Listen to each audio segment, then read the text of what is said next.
Well, there's a song that says, "All you think we just are another brick in the wall." This line is from a song by Pink Floyd that talks about education. And this song was written 38 years ago. And I've got something to show you. This is a mobile today. And this is a phone 38 years ago. This is a modern TV today. And this is another one 38 years ago. Now, this is a classroom today.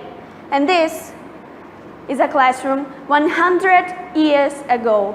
The world's changed. Things have improved. Only education hasn't. Now, I'd like to ask you a question.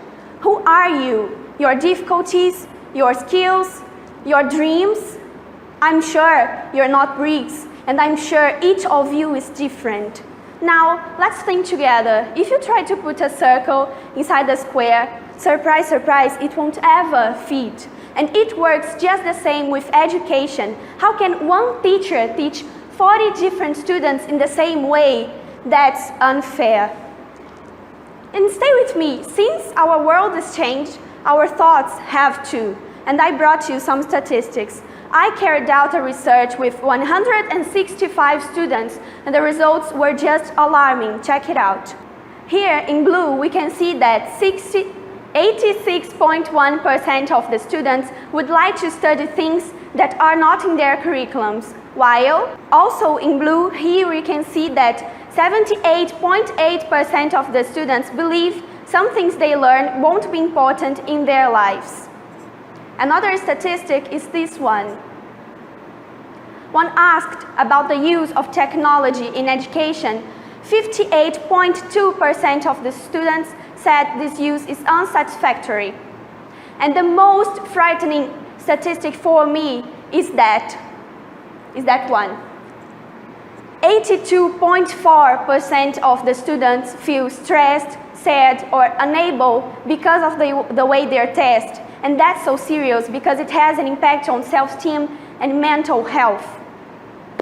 Our educational system has got two big problems. First, it's centered in what we have to learn, while the true central point should be why it's important to learn all of those things. Second problem, our system is so limiting. They say you can study, but with the material I give you, the things I want you to, and when I want, and the biggest limit school gives to children are grades, because you may think that when you give a student an A, you're telling that he's amazing. But what you're really telling is that he's got a limit. He can't reach any higher. Well, I've asked about your dreams. Now I'm gonna tell you mine. I really want to be a teacher someday. But the education in which I believe is cooperative, not competitive. I believe in teaching to think instead of accepting, giving the students the chance to act. I believe in hearing more than saying, and we need to start it today. And what I propose is that we change the whole educational system, beginning with the classrooms, more dynamic ones with books, computers, the opportunity to study outside, no more sitting in lines. And about the learning part, I propose we use two mechanisms. First, a shorter basic curriculum the students would have to study. But before, they would sit with their teachers and decide the best way to acquire that knowledge. And it can be like doing research in books, in the internet, or doing interviews, doing exercise. And after acquiring their knowledge, they would be asked to create their own material, a material that shows what they've learned. And this material can be anything, such as a song, a text, an experiment, an online game, anything. Then this material would be assessed by a teacher and later posted on an online platform where other students would be able to like it, share it, comment it, ask questions to the author of the material. And through these, the students would have exposure and the opportunity to learn from each other, and that's so rich. And the second mechanism I propose are projects based in interest. For example, if a student comes and says, "Teacher, I want to build an airplane." Amazing! The only thing the teacher has to do is show the student he needs a background knowledge to do that. What about physics, the forces involved in flying, or the best angle for the airplane to fly with maths?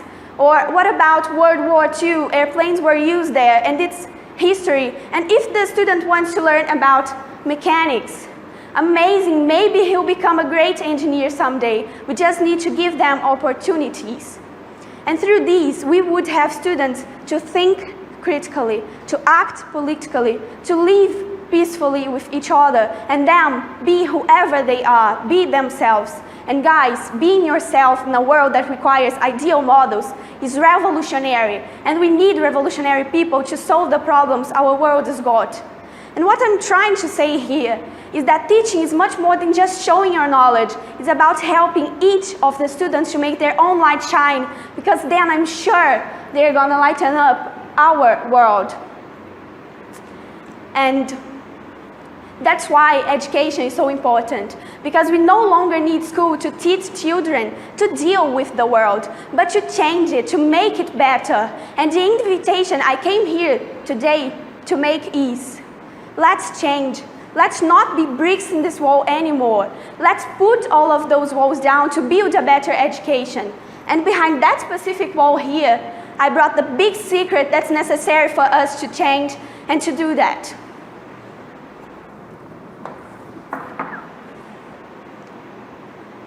Yeah, guys, the big secret's you, because our world has got problems and we created all of them, but the good thing is that we are the only ones able to solve them too. Then let's do it together. Thank you.